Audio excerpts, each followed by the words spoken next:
Ketemu lagi dalam bahasan mengenai saluran pemasaran pada subtopik mengenai konflik yang terjadi pada saluran pemasaran. Ya, sebelumnya kita akan bahas mengenai kerjasama yang ada dalam saluran pemasaran. Jadi saluran pemasaran berkembang dan bermuncul pedagang besar maupun pengecer yang semakin banyak yang akan berpengaruh pada jenis-jenis kerjasama yang dilakukan, gitu ya. Jadi kerjasama yang dimungkinkan pertama adalah kerjasama secara vertikal. Jadi dalam hal ini ada kerjasama antara produsen, ya, antara pedagang besar dan pengecer. Ya, kerjasama berikutnya adalah kerjasama secara horizontal. Dalam hal ini kerjasama yang terjadi di antara perusahaan yang tidak terhubung, ya, yang menggabungkan sumber dayanya untuk bisa bekerja sama dengan baik, gitu ya. Dalam hal ini sebagai contoh ini kerjasama antara pengecer, ya, kerjasama antar pedagang besar, gitu ya. Itu bisa terjadi. Ya, selain itu juga multi channel, gitu ya. Jadi ini adalah saat di mana satu perusahaan menggunakan dua saluran distribusi atau saluran pemasaran atau lebih, gitu ya, untuk menyasar atau melayani satu atau lebih kelompok konsumen.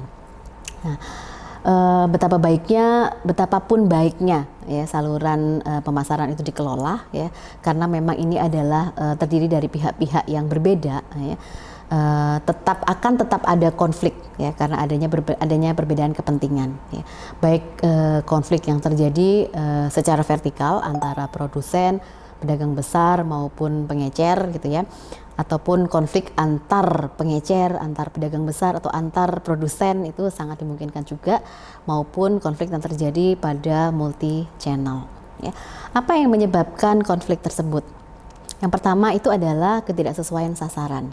Ya, satu pihak menghendaki adanya margin yang tinggi, sedangkan pihak yang lain menghendaki adanya pertumbuhan pasar yang cepat. Untuk margin yang tinggi, otomatis profit harus tinggi, yang akan mengakibatkan harga yang tinggi juga. Ya, hal ini akan mengakibatkan konsumen tidak mudah untuk mengkonsumsi produk, sehingga pertumbuhan pasar juga tidak bisa cepat terjadi. Ya, ketidakjelasan peran dan hak atas wilayah, hak atas penjualan itu harus jelas, gitu ya. Perbedaan persepsi, misalnya terkait dengan optimisme kondisi perekonomian, ya.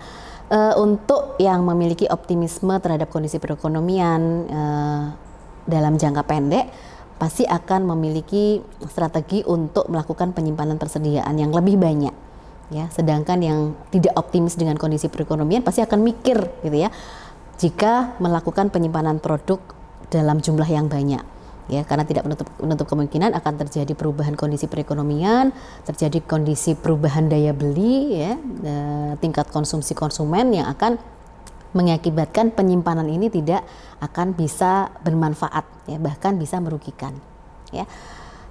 Hal yang lain adalah besarnya ketergantungan, ya. Keuntungan pengecer akan sangat tergantung dari produsen, yang mana kebijakan produsen untuk memproduksi produk berbeda dengan harapan para pengecer, ya. Produsen pasti akan memikirkan cost, benefit, gitu ya, profit pada saat dia memproduksi produk dalam jumlah yang besar, ya. Sedangkan pengecer akan menghendaki produk ini selalu tersedia, sehingga harapannya adalah produsen, ya, ayo produksi dalam jumlah yang besar sehingga saya mudah mendapatkan produk, gitu ya. Saya tidak perlu menunggu, karena konsumen pun juga tidak ingin menunggu ketersediaan dari produk, karena bisa jadi nanti konsumen akan pindah ke produk yang lain, ya. Ini adalah beberapa hal yang bisa menyebabkan konflik. Jadi konflik ketidaksesuaian sasaran, gitu ya, ketidaksesuaian peran dan tanggung jawab atau hak dan peran, gitu ya.